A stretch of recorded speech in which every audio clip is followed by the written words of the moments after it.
The 2025 NFL Draft Scouting Combine has officially begun, and we're now at that part where we're getting a lot of inside information coming out. We got a lot of coaches talking, general managers talking, including the Las Vegas Raiders general manager John Spytek, who dropped a ton of inside information into the Las Vegas Raiders approach into the team building aspect of the year, which is what we're in right now. We also got some updates coming out from some other teams. Kevin O'Connell spoke a little bit about Sam Darnold, and people are basically sure that Sam Darnold is not going back to the Vikings based off of what this guy said, which we'll get into a little bit later on. And we'll also talk about Mel Kiper's mock draft 2.0, which is going to absolutely change the NFL draft, mock and kind of how people think about some of these prospects coming out. I'm excited for this video, man. There's a lot of really, really good things coming out.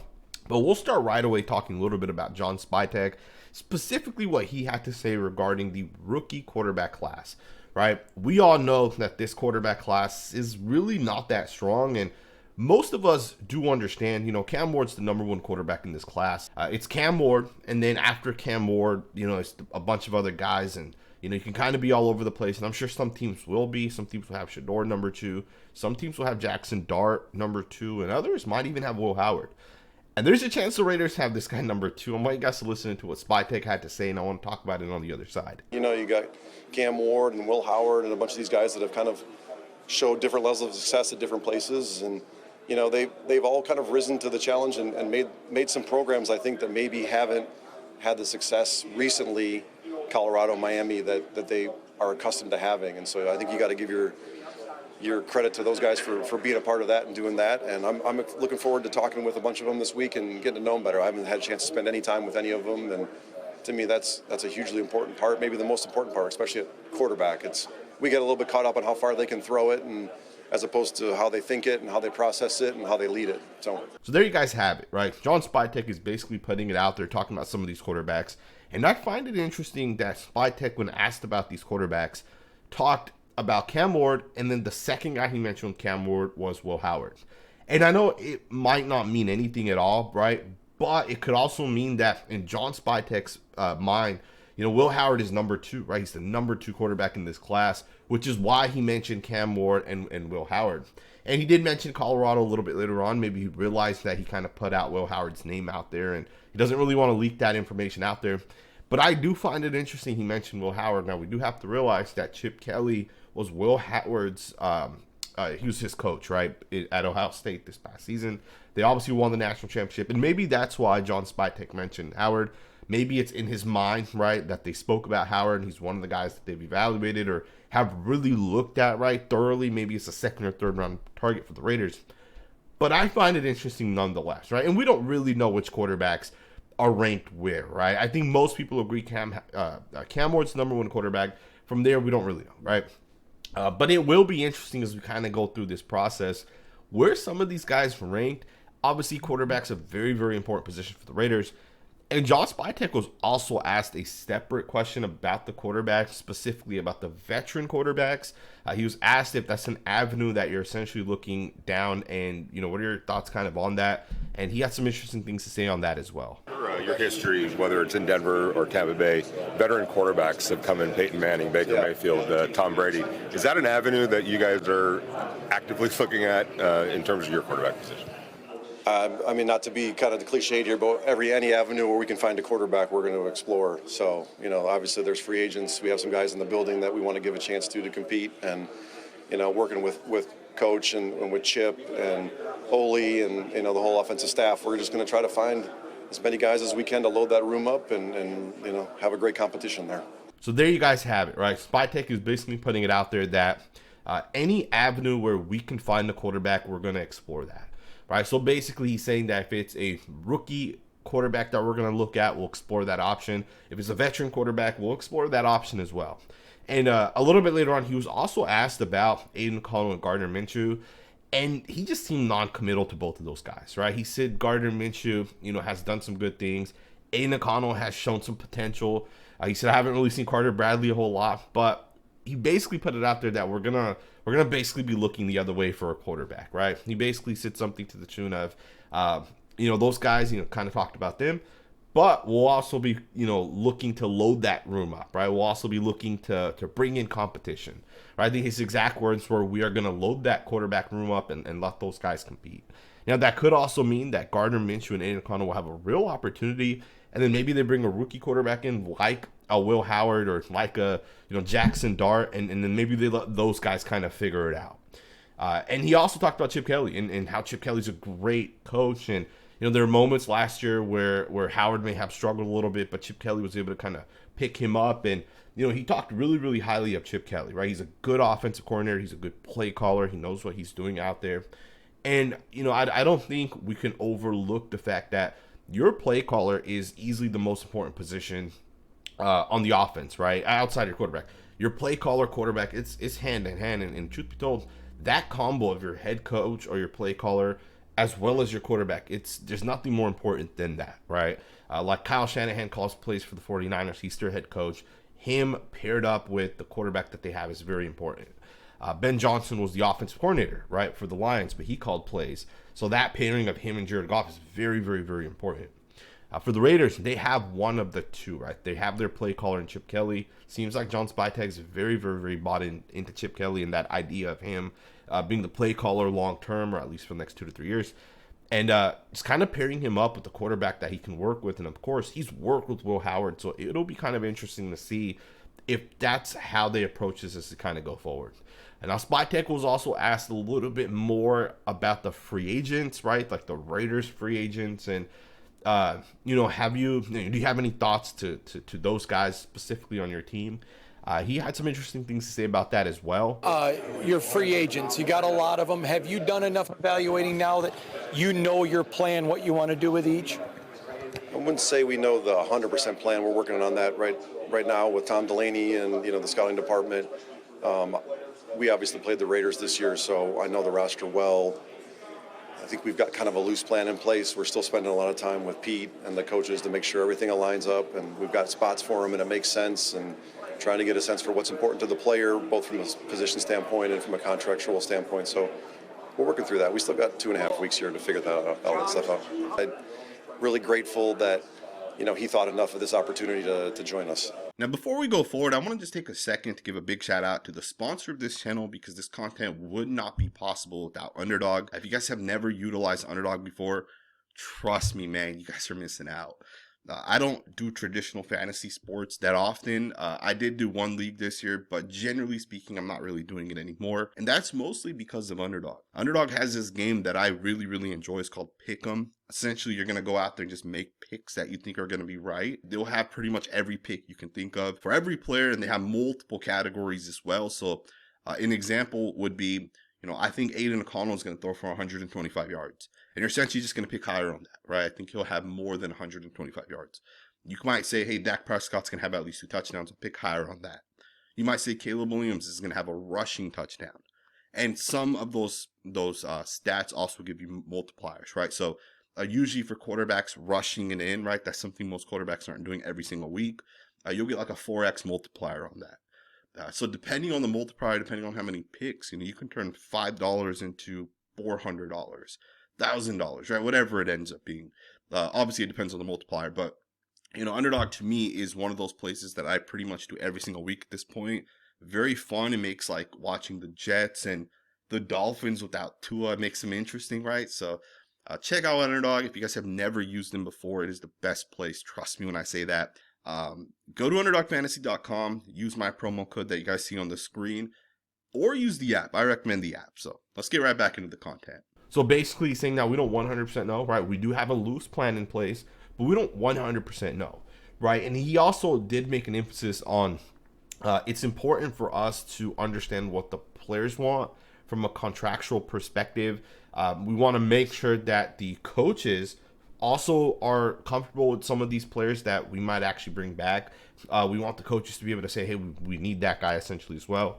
He mentioned Isaiah Palo as well as Patrick Graham, right? He said PG specifically.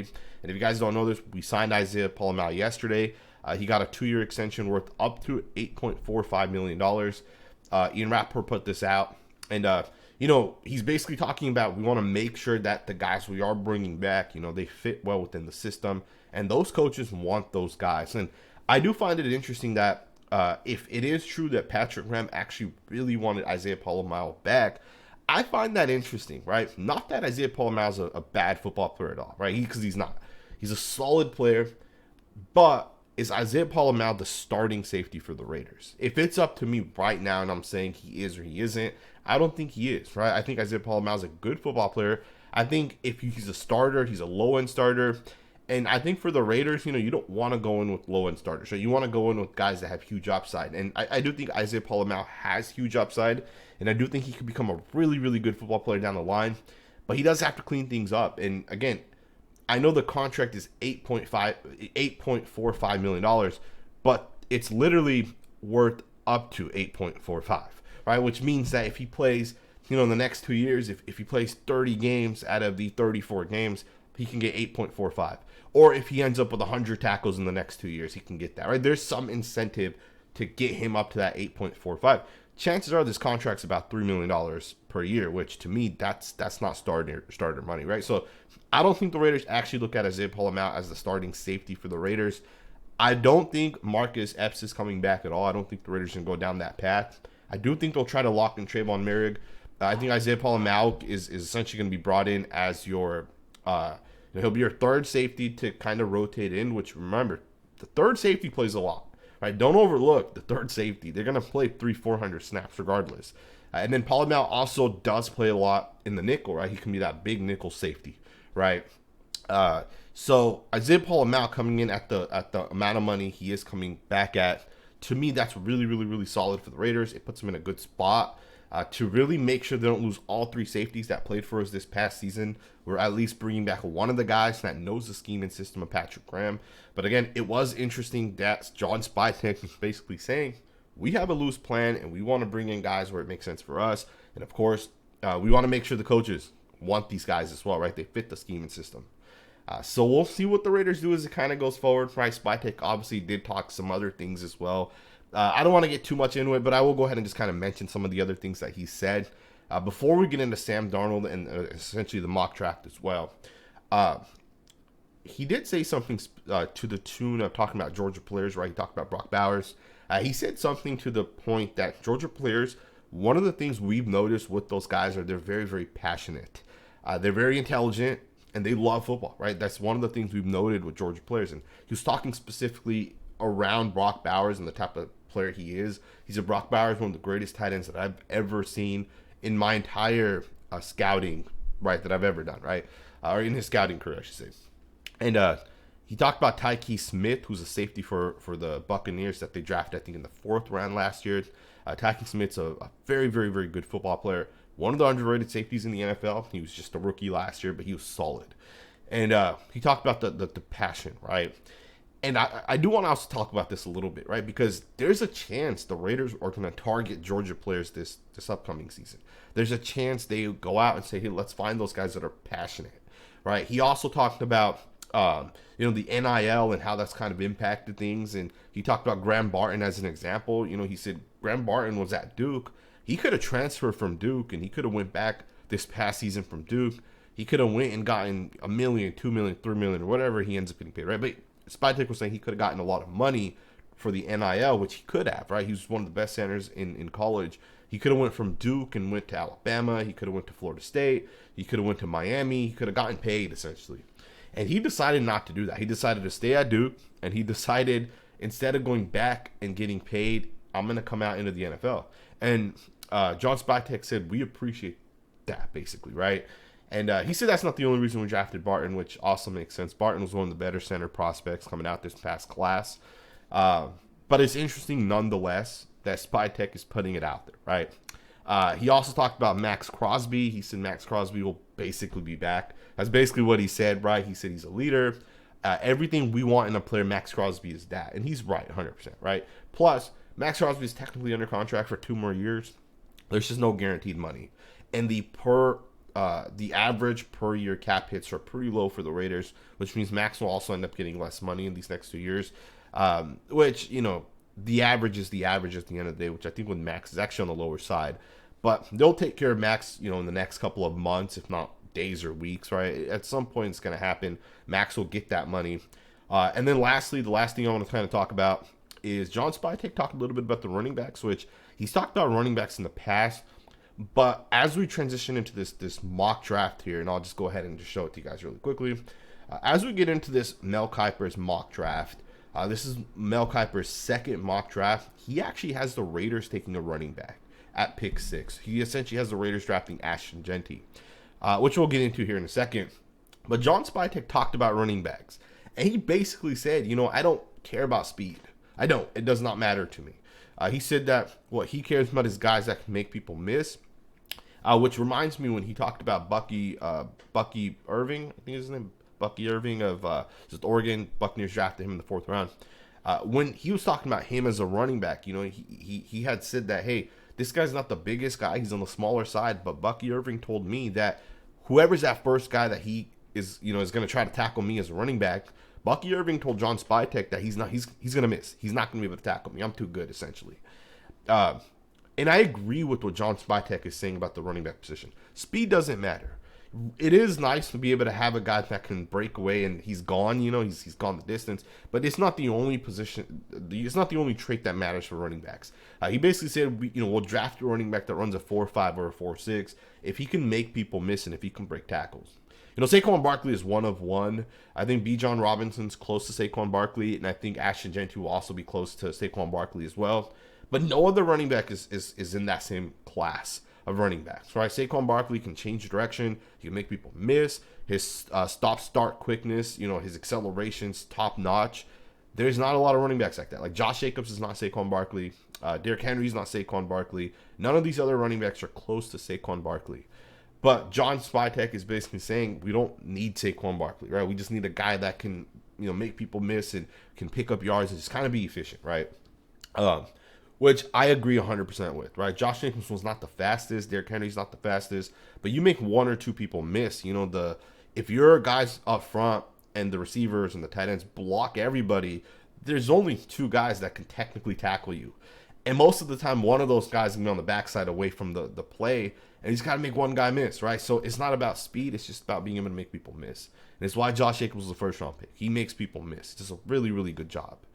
So we'll see what the Raiders kind of do as they go forward. Something tells me we are going to bring in a running back. It may be even 2, but I don't see the Raiders drafting a running back with the 6th overall pick. So let's just get right into this. We're going to go through it pretty quickly, but there's a lot of interesting things that kind of happen within this mock draft, right? So the Titans are going to take Abdul Carter, a 1st overall pick.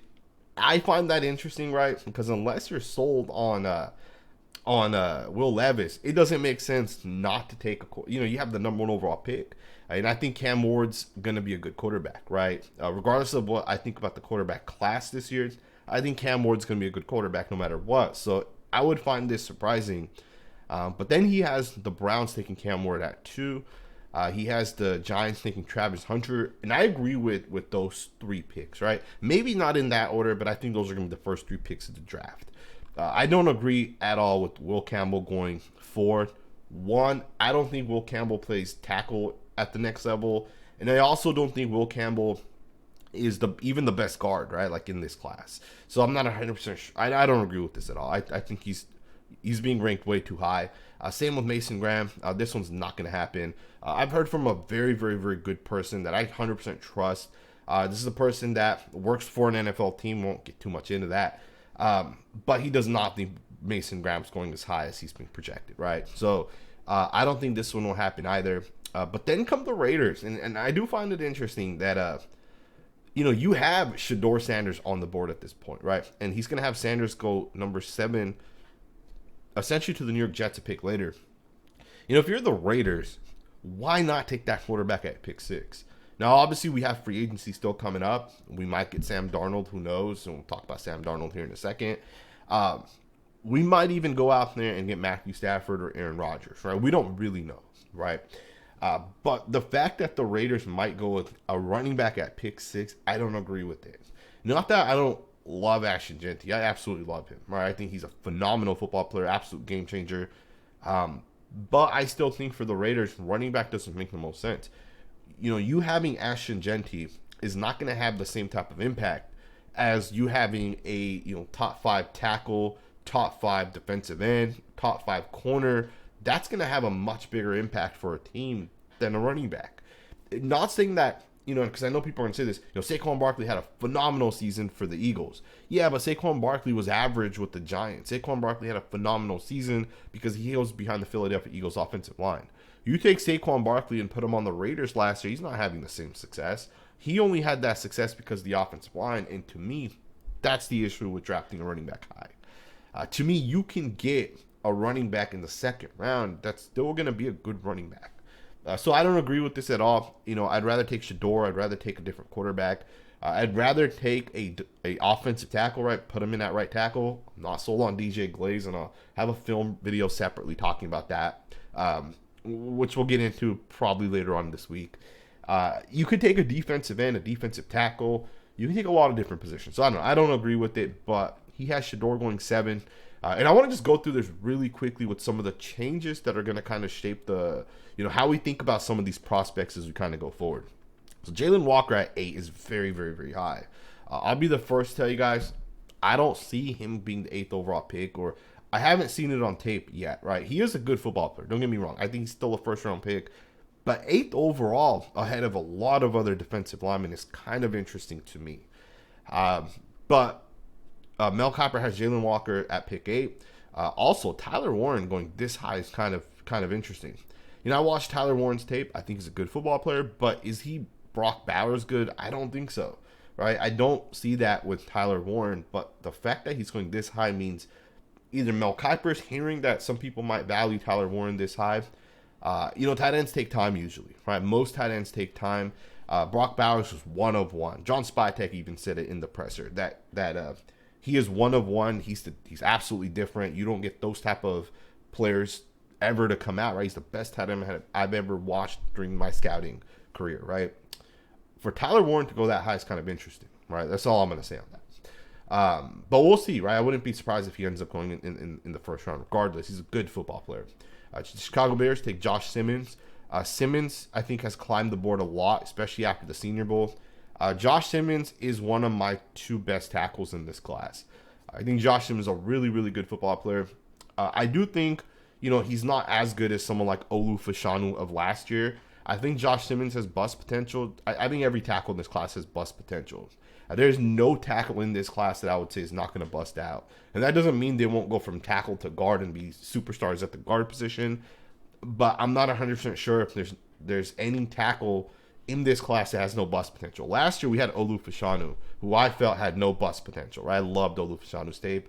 And he looked really, really good in the games that he did play for the Jets. But Josh Simmons is probably my offensive tackle 1A/1B, and I'll get into 1B here in a second. Another guy that's climbed is going to be Amarian Hampton. This one's interesting as well. I like Hampton. Do I see a guy that's worth the 12th overall pick? It's debatable, right? Again, it's the running back position. It's not the most important position out there. It's going to rely on the offensive line. I will say the Cowboys have one of the best offensive lines. They will have to replace Zach Martin, but they do have some guys like Tyler Bass that I think can replace Zach Martin. They also have a great center, right? They took Cooper Beebe. They have Tyler Smith, who's the best left guard, just probably best overall offensive lineman in the NFL, truth be told. Interior offensive lineman, I should say.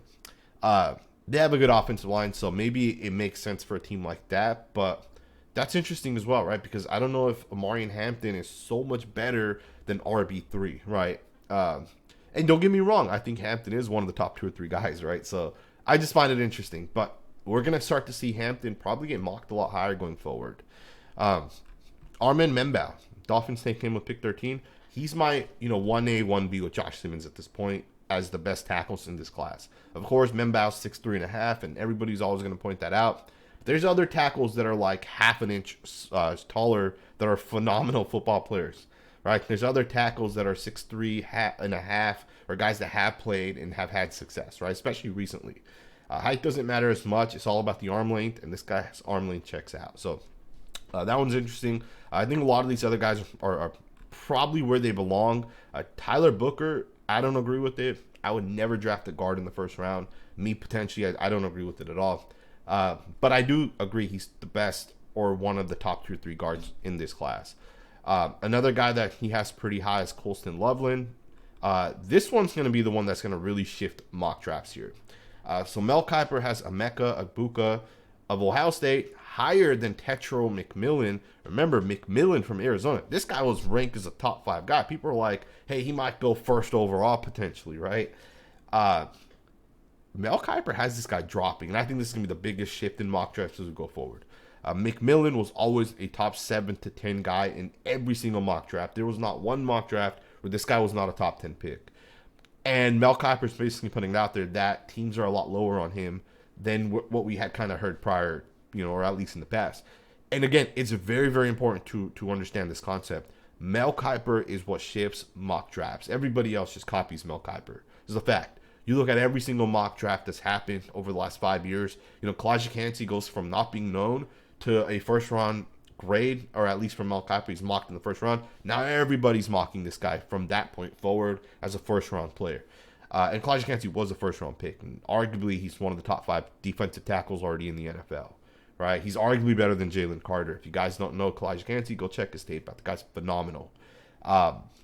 But he also did this with DeJuan Jones, where he did not have him ranked high. He did it with Darnell Wright, who he put him super, super high late in the process, but that kind of shifted the narrative as well. Tetro McMillan not being ranked high and being wide receiver 3 is interesting no matter how you look at it, right? So we'll see if that kind of sticks and if that actually what ends up happening. But then you even get Emeka Buka ranked ahead of McMillan, right? So now you're saying this guy's wide receiver 2 in this class and McMillan's wide receiver 3. That one is interesting however you kind of look at it. Gray Zabel, agree with this. I think he's a first-round pick. I think he's the best center in this class. And I think there's teams that, have good interior offensive linemen that are going to look to save money. The Chiefs are a great example of this. They have 3 offensive linemen on the inside that are all paid. They got to ship that money out to tackle. They're going to have to draft some guys. The Texans need help on the offensive line. And another shift that's happening, you got Kelvin Banks and Josh Connerly, who were regarded as top 10 to 15 picks. Kelvin Banks more so than Connerly. And these guys are going at the bottom of the first round as well. So that's another shift that we'll probably see as we kind of go forward. And that's going to be kind of interesting, right? And then he has Ariante Ursery ranked fairly high as well. But I think Ursery's pretty good. There you guys have that, man. There's the mock draft. Mel Kiper always shifting, the thought process behind some of these players. And then let's wrap it up, man. Let's wrap it up. You got an ESPN Minnesota Vikings guy, right? He's a beat writer for ESPN, covers the Vikings. Kevin O'Connell spoke, and I believe this is at the Combine. And at the Combine, he talked about Sam Darnold. He was asked about him. And he basically put it out there that I've had great dialogue with Sam Darnold from the time that the season ended up until very, very recently. Sam is in position where the NFL thinks he can play football at a very high level. We'll see where it goes. I find this very, very interesting, right? Because of the fact that Kevin O'Connell is saying Sam is in a position where the NFL thinks he can play football at a very high level. To me, that sentence right there tells me that Sam Darnold's not coming back to the Vikings. At least in the general sense that the Vikings are going to let him walk. To me, what the Vikings are going to do with Sam Darnold is they're going to find Sam Darnold a place to go, right? The Vikings are going to reach out to multiple teams. And the Vikings are going to say, if you're interested in him, we're going to tag him, and you got to give us some compensation so you can have Sam. Right? This right here, by what Kevin O'Connell is saying, tells me that Sam Darnold will not be allowed to walk, and he will not be free. Right? Sam Darnold is going to be with the Vikings, and they're going to trade him, which is interesting because he is a pending free agent, but they can tag him.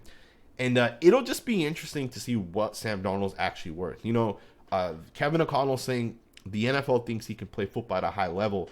I do agree with it, man. If you guys look at Sam Darnold's stats, if you look at the tape, he looked really, really, really good. The last 2 or 3 games, he struggled, and it's understandable, right? And you can look at those 2 or 3 games and say he really didn't play all that well. Or you can look at all the other games and say this guy beat the Niners. This guy beat some other high quality teams, right? This guy went neck and neck with like the Lions and some of these other teams. To me, Sam Darnold had a good season no matter how you look at it. And you can say it was Kevin O'Connell that kind of helped Sam get there, which I agree with. But Sam also did do a good job. He also still made those passes. He also was able to hit Jordan Addison and Justin Jefferson in stride, right? So to me, yes, Sam Darnold is not the best quarterback in the NFL, but the guy's, 26, 27 years old. His best football is in front of him. There's teams out there willing to trade for a 37-year-old quarterback in Matthew Stafford, or sign a 40-year-old quarterback in Aaron Rodgers. Sam Darnold's 27. What's he going to be like in 3 or 4 years, right? What's the developmental curve for him? Because what he's shown us from 3 years ago to what he was this past season, he's taken a massive leap forward. How do we know he can't take an even bigger leap past that, right? To me, I think it would be interesting for the Raiders to potentially go after a guy like Sam Darnold. Spytek was asked about the veteran quarterbacks, and he did say we're going to go down that path. We'll consider everything. He was asked if the Raiders will trade up for a quarterback. He said we won't rule out anything, right? If it makes sense for us, we'll do it. It's going to be an interesting situation, man, as we kind of go forward. So I'm excited for it. Let me know what you guys think, man. This was obviously a much longer video than I thought, but it is what it is. Thumbs up, subscribe, and I'll see you guys next time with another video.